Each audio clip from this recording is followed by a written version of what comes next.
Welcome back to another Giant Slayer Thursday tier list. This week we'll be taking a look at the best and worst champions of patch 10.2.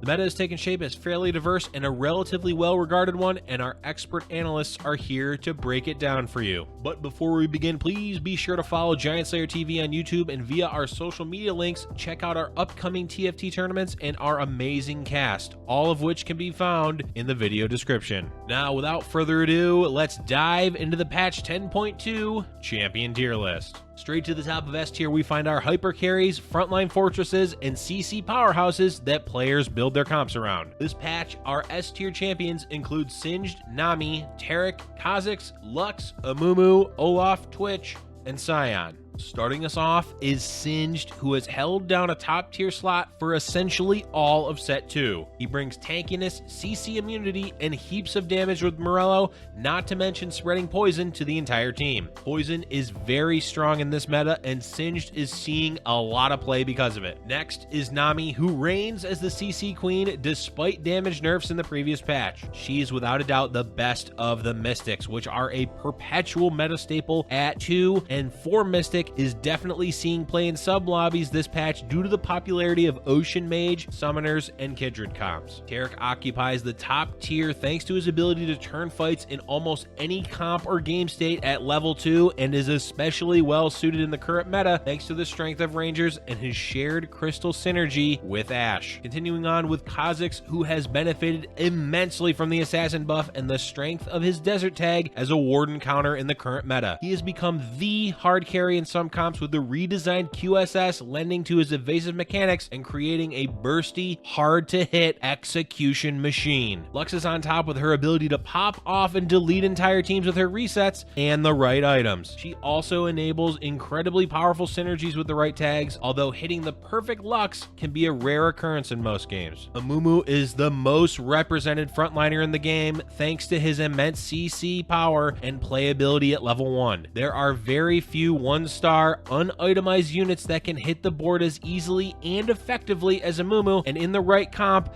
it's all uphill from there. Amumu is an endgame unit in Shadows, Rangers, and Ocean Mages, among others, and is a viable splash or transition unit in all but the most rigid of comps. Onward to Olaf, who is still slaying as expected despite his attack speed nerf this patch. Berserkers are capitalizing on the strength of poison thanks to their natural inclusion of Mundo, and 6 Berserker Olaf retains his status as a premier DPS carry as a result. Twitch has steadily been climbing out of the sewers over the past several patches and finally finds himself at the top of the tier list thanks to the continued success of Rangers, the strong positioning of poison in the meta, and the small buff to his ultimate damage in the 10.2 patch. Twitch is also one of the most effective wielders of Last Whisper and is able to buff the damage of his entire comp thanks to the procs of his splash damage. Closing out the S tier is Sion, who gained an impressive amount of consistency landing his ult thanks to his starting mana buff this patch. Shadow is one of the strongest comps at the moment, and Sion can hold down the frontline CC with the best of them, as well as dealing an impressive amount of damage, earning him the last spot of our S tiers. Advancing along to A tier, we have a host of characters who will be sought after in most lobbies for their ability to define comps and can be itemized into carries. A tier includes Ashe, Malzahar, Azir, Annie, Yorick, Janna, Brand, Malphite, Kindred, Kiana, Nico, Master Yi, Nautilus, Zed, and Karma. First up is Ashe, who has been outclassed by Twitch as the top ranger, although she is still an exceptionally capable damage dealer and ties the crystal tag together in both rangers and predator comps. She's one of the primary sources of non-physical damage in the ranger comp alongside a Singed, with a substantial portion of her damage coming from static shiv during her ults. Malzahar has gained several spots this patch thanks to his substantial buffs to his summoned minions as well as his tag. Malzahar is the unit that ties Shadow and Summoner together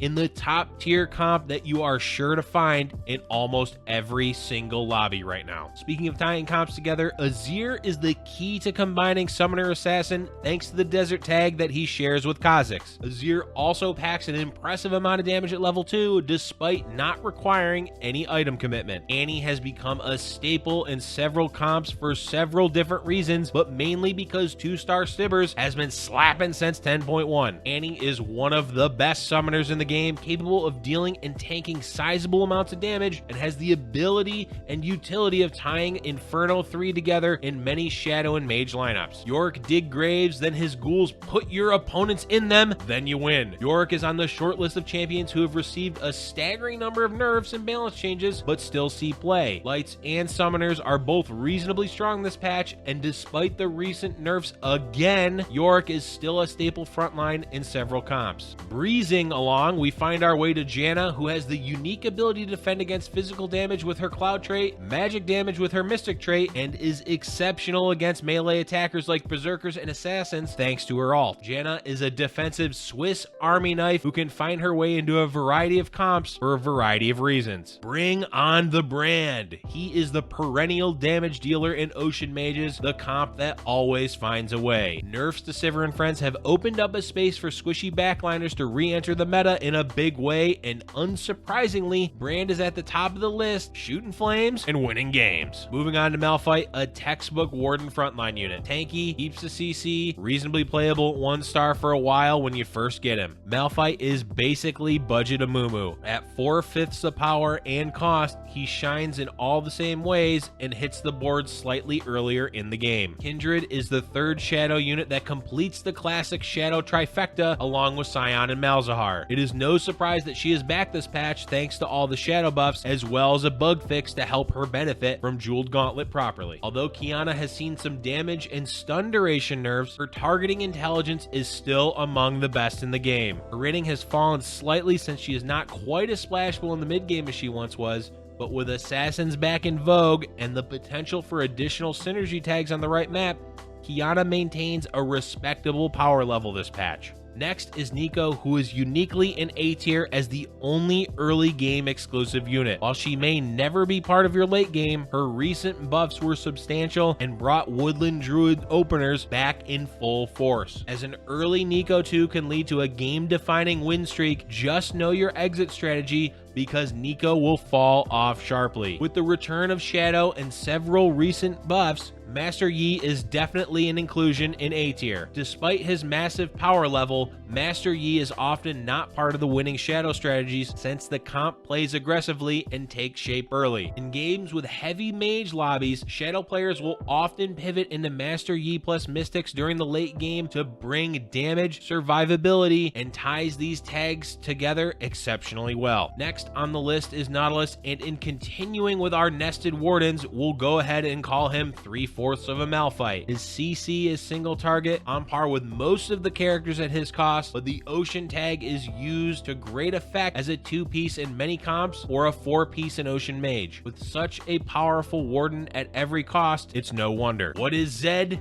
May never die. While we may have lost his electric early game build path, Zed remains part of several endgame comps, most notably Summoner Assassin and Lights with a spat item. Zed is also a powerful late game pivot to electric if Lux is found alongside him. He may not see the play he once did, but Zed's unique mechanics seem to allow him to carve out a niche in any meta. And at the end of A tier, we have Karma, who has seen a substantial nerf to her ultimate this patch, but remains a viable champion for her Lunar tag in the early game and her Mystic tag in the late game. Karma is primarily seeing play in light comps where her tags are completed most effectively, though her attack speed buff has some utility in other comps as well. On to the B tier, the building blocks upon which meta comps are made. It may be a stretch to expect these characters to carry your games, but they are respectable champions who are played regularly to good effect. B tier is composed of Sivir, Lucian, Veigar, Zyra, Kog'Maw, Rek'Sai,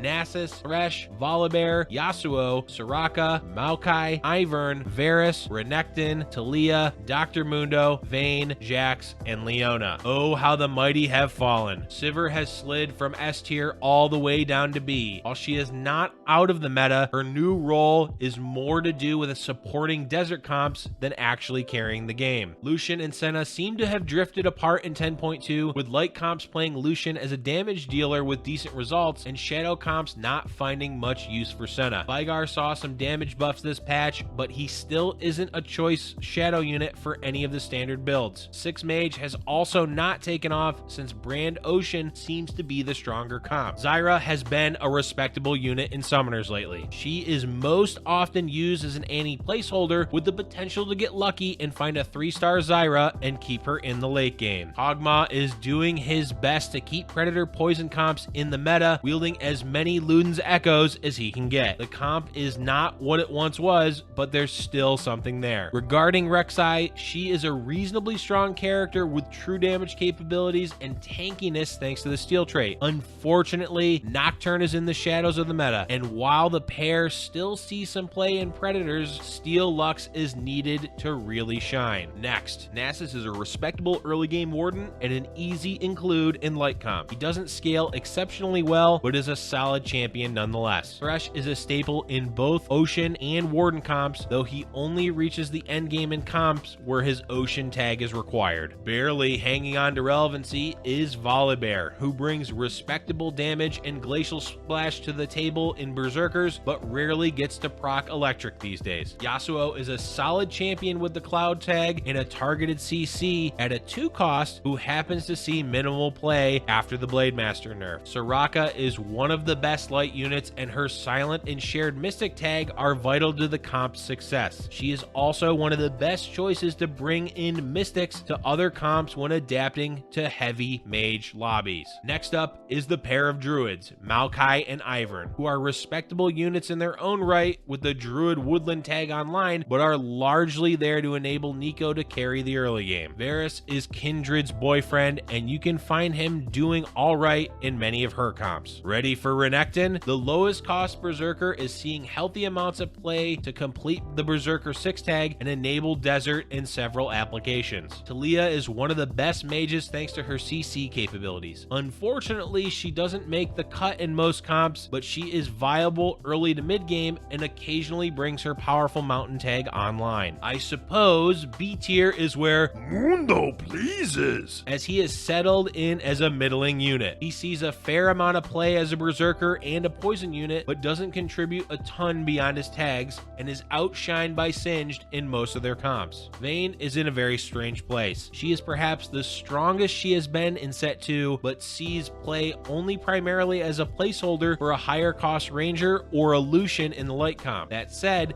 she is seeing an amount of play and performing respectably. Jax is a respectable character who's been doing fairly well since his 10.1 buffs. Currently, he sees a strong role in the success of both light and Berserker comps. At the end of the B tier, we find Leona, who has fallen off a fair bit in response to her alt nerf this patch. She still sees quite a bit of play in the early game, but some light builds seem to keep her past that. And finally, we're down to C tier, which is filled with characters who only see minor amounts of play and generally just for their alliance tags. Our C tier includes Skarner, Vladimir and Syndra, Senna, Aatrox, Ezreal, LeBlanc, Diana, Nocturne, Warren, Braum, and Warwick. First up is Skarner, who ties Crystal, Predator, Ranger, and Poison together nicely. Unfortunately, the comp has an awkward board presence despite the incredible selection of alliances, and Skarner doesn't do a lot as an individual unit. Next, we find Vladimir and Syndra, who are staples in Ocean Mage for their tags alone. Both are early game units who fall off pretty hard, but they enable Brand's damage and the frontline CC to an extent that they make the cut. Replace one of them with a Nami and a Mage Spat if possible. Senna has not seen much play since Lucian was nerfed. Soulbound is relatively weak, and she just is not needed for damage in Ranger or Shadow anymore. Aatrox is a weak unit as an individual and has fallen out of the meta since the decline of Blademasters. He's still used in most light comps to complete the 6 set if no spat is available though. Incredibly, Ezreal keeps getting buffed and still rarely sees play. His primary purpose currently is an item holder for the Twitch or Ashe and Rager comps. Maybe someday. LeBlanc, Diana, and Nocturne are the 3 assassins who don't make the cut in Summoner Sins. They have limited utility outside of the 6 assassin comp. LeBlanc is a viable early game woodland unit and can be a placeholder for Zed in the some Sins occasionally. Diana even gets cut in the 6 assassin build late game when the spat gets picked up. Nocturne sees play in Predators to give Rek'Sai steal. On to Ornn, who has fallen off immensely since most of the electric nerfs. He no longer sees play in Berserkers and is essentially an early game 2-star warden to hit and transition out of. Braum is Ornn but more expensive. Completing 2 or 4 warden can be a play at some stages of the game, but his power level and glacial tag leaves something to be desired. And last of all is Warwick. He's a respectable early game Predator activator, but his tags are not sought after, and the other Predators you want to keep are also available early. And that's going to be a wrap on our patch 10.2 champion tier list. We really hope you enjoyed this video. Who is your favorite champion this patch? Do you have any low tier picks that you would just love to make work? Comment down below. Be sure to like and subscribe to help us keep making new videos, and we'll see you next time.